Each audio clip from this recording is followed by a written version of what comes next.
Crypto this, crypto that, NFTs as well. Welcome back to This Week in Esports and Gaming for the first week of June. My name is Mark Kai and I'm your host. Let's just get right into it. I'm sure you've heard a lot about our first story of the day for our top three, which is TSM partnering with FTX for a 10-year naming rights deal for $210 million. They partnered with the cryptocurrency exchange platform FTX to be called TSM FTX for the next 10 years. And this will fund their global expansion strategy and help them push into mobile for TSM at least. They'll also be pushing into Asia, Europe, and South America with new offices there. And TSM will also purchase $1 million of FTT, which is FTX's native token, to distribute to their players and employees.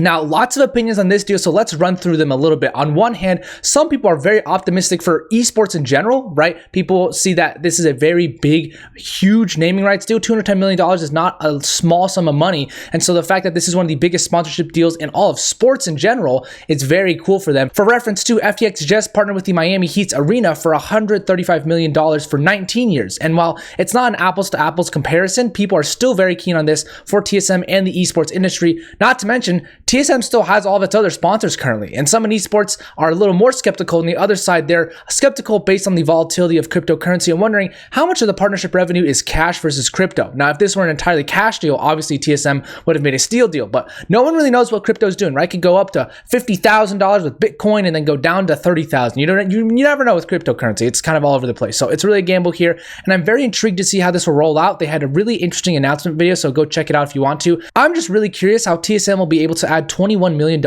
year over year to FTX, whether that be through revenue or value or, content, anything like that for the next 10 years. That's going to be a challenge for them, and I am excited to see what they do there.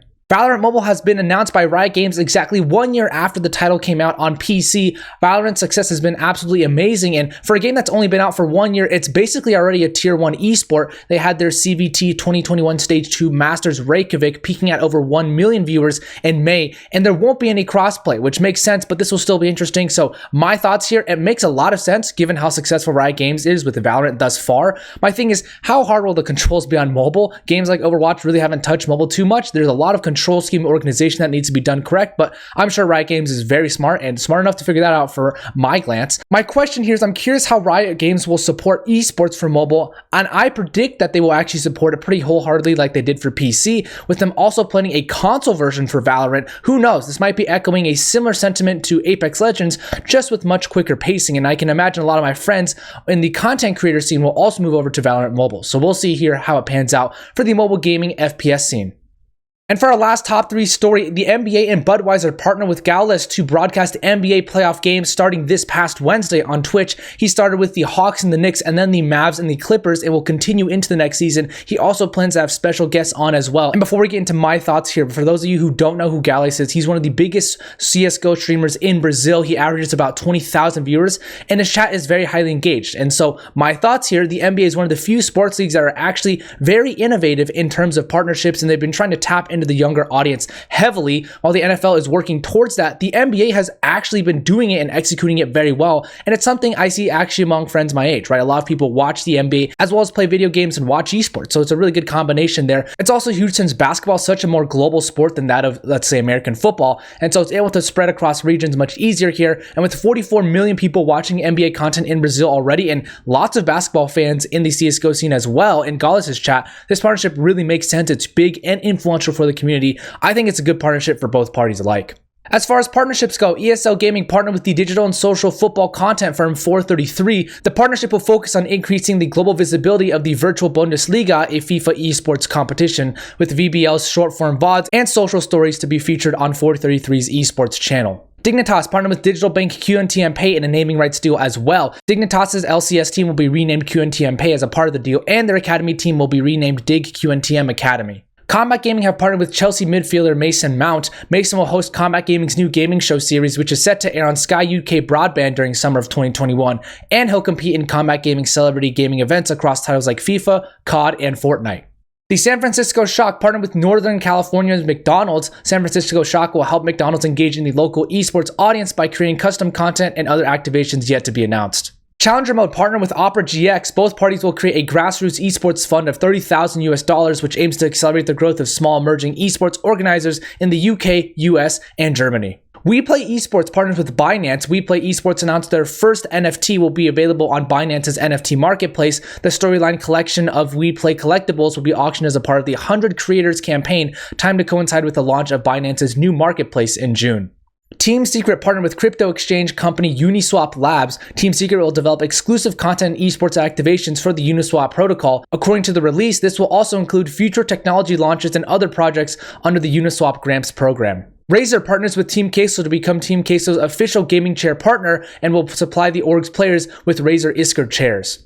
NIP partnered with the crypto company Mercuryo. They will work together in an event that includes a 3-episode content series which focuses on how Mercuryo can boost your performance, as well as showing the similarities between gaming and cryptocurrency.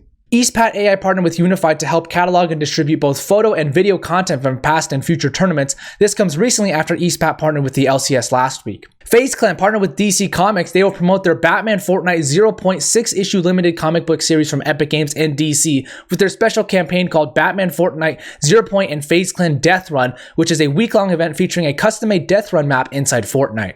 For finance and M&A, OneTeam Partners acquired Theorycraft. Lauren Gabba Flanagan and Nathan McVitie will be integrated into OneTeam as the Director of Strategy and Director of Creative respectively. Bryce Blum will remain as a consultant. Facebook acquired Unit 2 Games, the developer behind game creation and sharing tool Crata. Facebook said that the addition will help expand its categories of gaming content creators, including people who develop, publish, and share games on Facebook Gaming. VSPN raised a Series B2 financing round. The amount was a multi-million-dollar amount from Morgan Stanley Private Equity Asia. The investment will aid in the expansion of VSPN's overseas business and the development of the company's esports content matrix, VSPN+. This comes after their $60 million Series B+ this year and their $100 million investment last year. TOORNAMENT raises $3 million from the French esports VC fund TRUST ESPORT. The aim of this round is to help TOORNAMENT become a B2B SaaS provider, and in 2020 they hosted over 26,000 tournaments with 1.1 million players involved. As far as workforce changes go, Mark Thorne joins Esports Technologies as the CMO. Mark will look to help build the firm's brand, reputation, audience, and revenue, as well as expand licensing and ensure regulatory compliance.